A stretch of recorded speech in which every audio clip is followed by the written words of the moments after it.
So how did I get started in my career? Ultimately, to me, the consumer is boss. I'm really passionate about everyday people, people like you and me, and improving their lives in meaningful ways.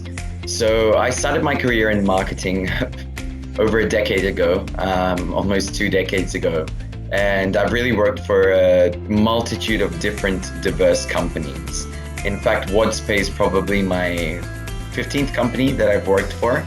The bulk of my career, however, was spent at Procter & Gamble, P&G, where I rose the ranks to become a brand manager, where I worked for brands like Pantene. And I had the privilege of creating my own brand, which was called Hair Recipe. So this was really important to me because you can improve people's lives in a very meaningful way through shampoo, because every time that you wake up and you have your shower, you have a smile on your face if you have a really nice hair care product in your shower. Fast forward to my life at WadzPay. I think WadzPay does something very similar, and it might sound a little bit odd because I'm talking about shampoo and all of a sudden I'm talking about payments. Payments is seen as a dry space versus shampoo. But in reality, it's actually quite similar because we make payments every day for multiple things. And if we can just improve and simplify and make payments a little bit more fun, a little bit more meaningful, a little bit more accessible, a little bit cheaper for all of us, we've really made a significant improvement in everyone's day-to-day life. So that's why I'm here today.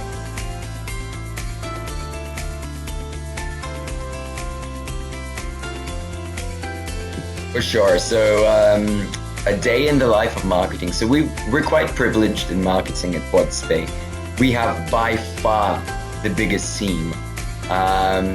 We are a marketing-driven organization, and marketing kind of, although the other disciplines will probably fight me for this, marketing generally comes first. We know how important marketing is to our consumers and to our customers alike. So a day in the life in the biggest organization. I have a lot of people who I guess work with me or report to me, and we're a really fun, diverse team. So what we do ultimately is we make things beautiful. We translate what is essentially a dry space of payments into meaningful words and meaningful images that every person will look at, and we try to put a smile on everyone's face. So one of the things that we do is WadzPay Moments, which is a transformative campaign which has received a lot of recognition, which has been seen by over 5 million people since we started on this journey. And it's really about delivering our brand vision, our brand promise to people in such a way which they can relate with and that they can understand. And we're also responsible for translating this very complicated sphere of blockchain, which a lot of people who are even crypto investors don't fully understand, in words that they can straight away understand and they can take away and be like, well, now I know why I should be using the WadzPay platform.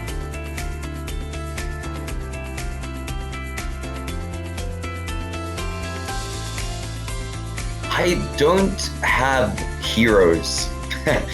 I get asked this question quite often, like, who are your heroes? And my answer is always, I don't have one. I believe that by trying to aspire to be like someone else, and you end up copying them versus innovating compared to everyone else in this space. I mean, if you held a gun to my head right now, I would say recently my favorite marketer is actually Elon Musk. That's only if I'm forced to answer this question. And Elon isn't a marketer. He's ultimately an engineer. But what he does for Tesla, everything is marketing. It's about how to elevate your brand to the next level, how to elevate the cryptocurrencies that you own to such a level whereby you can make profit. So he gets what is required to be an excellent marketer, and I think actually he's more of a marketer than an engineer, more than a tech guy.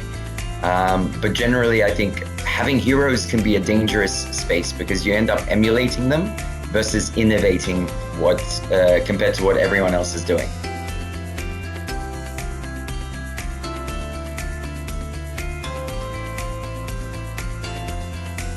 Absolutely, that's a great question. So I think, well, I know I was a marketer before I was a DJ. So if anything, it's the other way around. Marketing actually helped me with my DJing. The ability to create a brand, the ability to kind of market yourself and go to the next level is absolutely fundamental.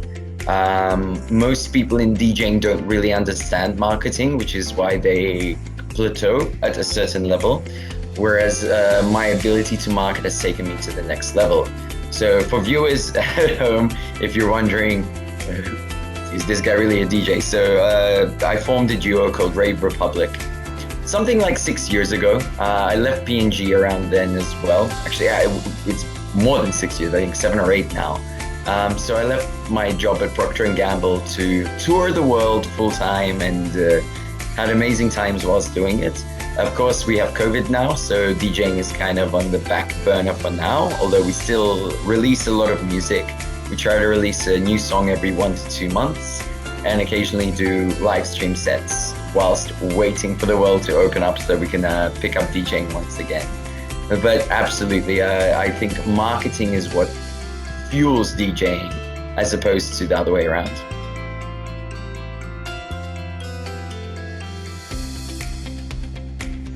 So my weekends are kind of lazy, to be honest. I sit around at home because that's all we can do nowadays with COVID.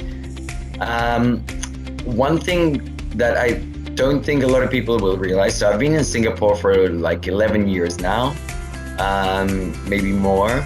I really get local food. So if you need a tour guide for food, I'm the person to contact. I know the best of every local dish, where to go. The kind of the hawker food, so to speak, is in my DNA nowadays. It's insane. I know a lot of the hawker vendors. I speak to them. I've made friends with them, and they always kind of laughed at this Ang Mo, which means white guy in Singlish. Is constantly queuing up and waiting sometimes half an hour to eat some of the most famous hawker feasts in the country. My favorite hawker dishes, I really like char kway teow, which is like a fried noodle dish, which should come with a lot of lapchong, which is Chinese sausage.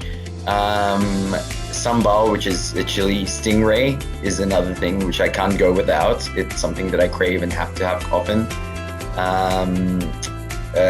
Wonton mee, which is a dumpling noodle dish, is also something which is really fundamental.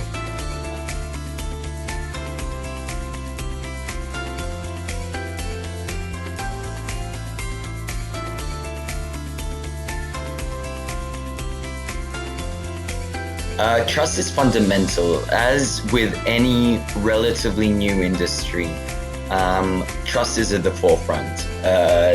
And also in payments specifically, anything to do with money, trust is fundamental. In our everyday outside of crypto life, we trust big brands, established brands. When Google comes out with a solution that's to do with payments, we don't second guess it. We don't question it because we know this is a well-to-do established company.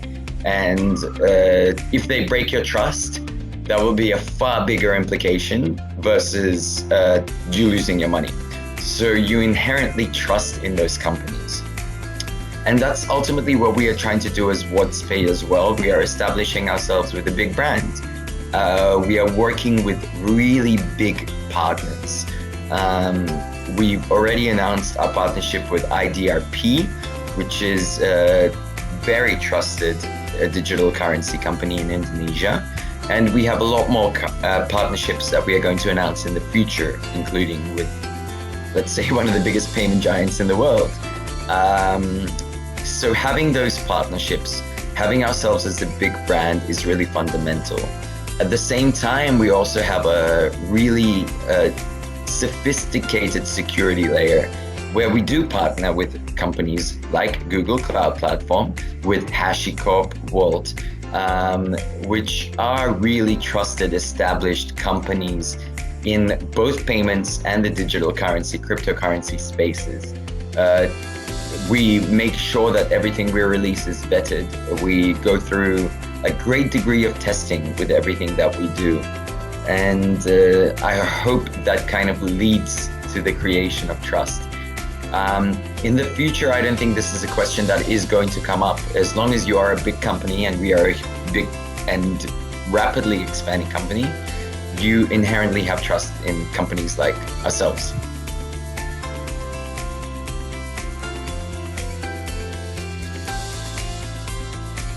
So cryptocurrency is difficult to understand because you're talking about an abstract concept, and human beings struggle with abstract concepts. If I show you a physical object, let's say a beer, it's easy to understand. I know what it's going to do for me. It's going to get me a little bit tipsy, and it's going to possibly make me wake up with a hangover, but it's a physical product which I can embrace and I can understand. And all of a sudden you have cryptocurrencies, a currency which is virtual in nature, which doesn't necessarily have anything backing behind it. But the way that I think you can demystify it, and I give two analogies. The first one is physical cash. So why is this $2 bill, which is disappearing on my Teams, what gives it value? Belief, government support, backing, that's all. There's no reason that this $2 bill should have any value. It's a piece of plastic, and in some countries a piece of paper. It's something that gets printed and it gets accepted. We as human beings, through consensus, give it value. There's no reason that this $2 bill could have no value tomorrow. And this has happened. You look at Venezuela, their currency became so inflated that you literally had to have wheelbarrows of cash to purchase something like a loaf of bread. So it comes to consensus. The other example that I give to kind of demystify it and quantify it is gold. Gold at some stage was not a valuable metal, sorry. Gold doesn't actually have that much utility. It sucks compared to a lot of other metals. It sucks compared to aluminum. It sucks compared to a lot of other things which have a lot more use cases and a lot more utility. But suddenly a gold rush happened whereby people attributed a certain value over something, and you realize that it has a finite supply. And when something has a finite supply, there's scarcity and value goes up, which is ultimately why Bitcoin is booming, because people recognized it as a store of value, and people realize that it's scarce, and people are rushing to buy whatever supply is out there. The supply is going to run out very, very soon. So everyone wants a piece of the puzzle. But ultimately, I think the easiest way to understand crypto is not to focus on things like Bitcoin and Ethereum and all the other platforms, so to speak, protocols. It's look at it in terms of stable coins, digital currencies. For example, there's USDT, USD Tether. It's tethered to the US dollar. 1 USDT equals 1 USD. That's super easy to understand because it's taken us centuries, but we've come to understand fiat currencies as a store of value. So 1 stable coin of USD equals to 1 USDT. Sorry, other way around. But that's the easiest way to understand something in crypto. It doesn't just have to be a speculative thing.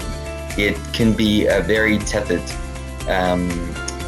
store of value, and it simplifies and improves payments because you're talking about digital currency payments as opposed to real fiat currency payments and systems which are archaic and outdated. It's supercharging those systems to the new world whereby you can instantly receive USDT. I can send you TRC20 protocol USDT. I know I'm using a lot of jargon right now, but it will cost me almost nothing compared to sending USD by the traditional banking system, getting hit by horrible exchange rates offered by banks, and getting hit by bank fees, which they have to charge because their protocols are really outdated and old. So that's, I think, one way you can understand cryptocurrency.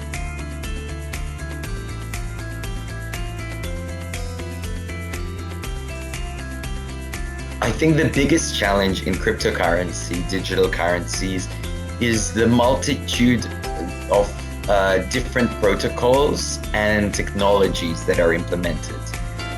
It's the fragmentation. This has led to what I call blockchain fanboyism. And it's really weird to me as a marketer because this fanboyism to do with technology doesn't really exist anywhere outside of this space.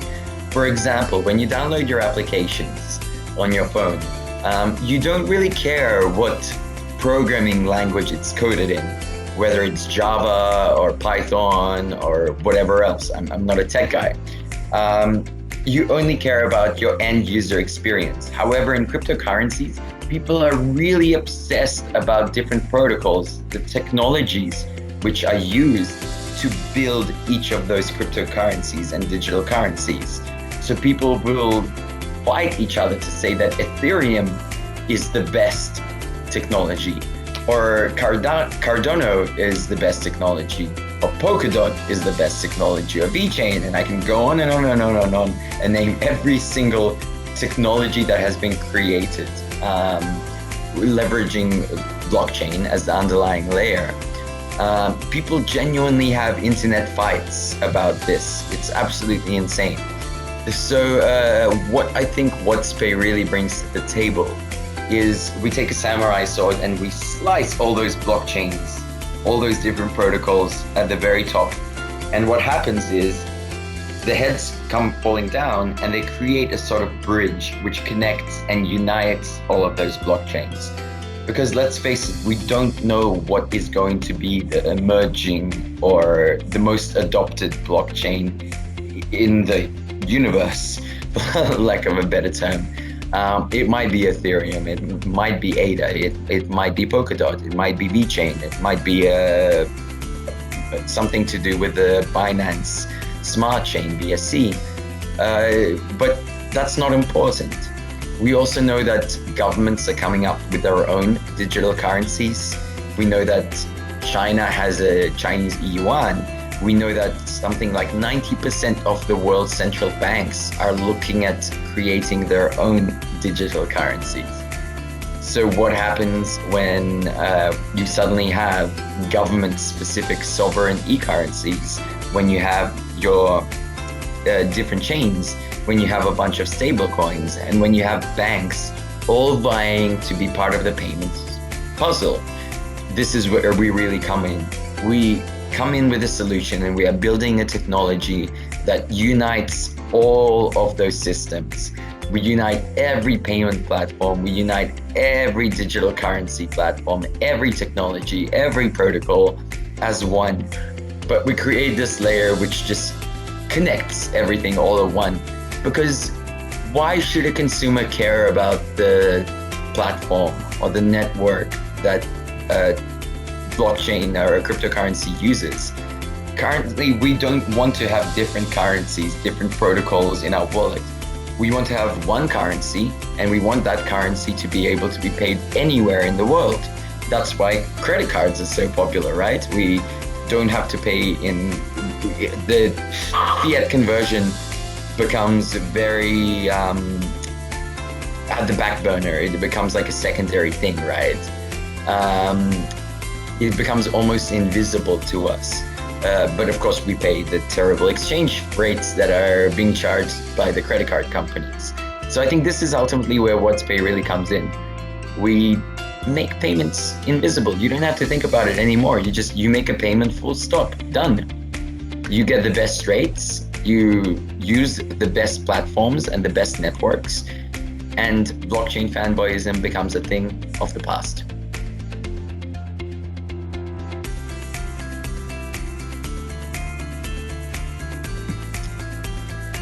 As a marketer, crypto shouldn't stand for anything.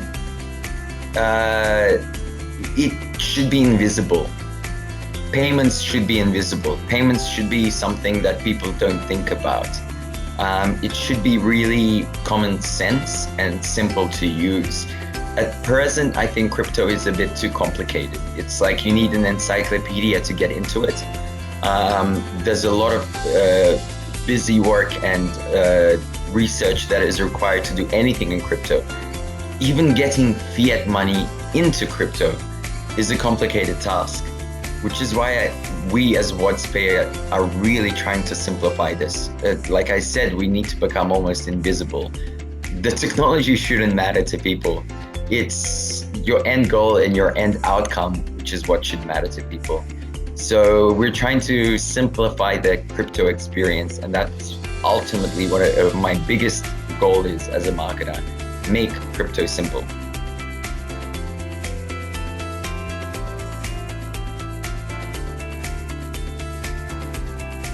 The latest trend that people need to keep their eyes on, there's so many trends in cryptocurrency. I could give you so many different terms, acronyms, from yield farming, staking, DeFi, all of that. I don't think people need to look at trends. The space is obviously going to keep evolving, and it's going to keep changing. When you look at crypto every 6 months, you're going to see something new. So if you're an everyday consumer and ultimately all you're looking for is cheaper, safer, simpler payments and a way to pay and send money to your loved ones, for example, a way to pay for your can of Coke, all those trends become meaningless. They're very secondary to what we are trying to do as a company. But of course, I hope WadzPay is going to create some trends. We're going to make payments fun. We're going to make payments interesting for everyone. We're going to gamify payments. We're going to make payments a lot more meaningful and touching, which is something we're trying to communicate with the Make Every Moment Special with WadzPay campaign. Check it out on Instagram and other social media platforms. So we are going to make and lead that new trend, which hasn't been done by anyone in payments yet. Payments is just boring for most people. It's something which is a fact of life. So what we want to do is we want to transform payments and make it more than something which they have to do, something that they actually want to do because they see a real benefit and a real advantage of making payments with WadzPay. So keep your eyes peeled with some of the huge innovations that we are going to introduce in the very, very near future and how we're going to absolutely transform payments globally.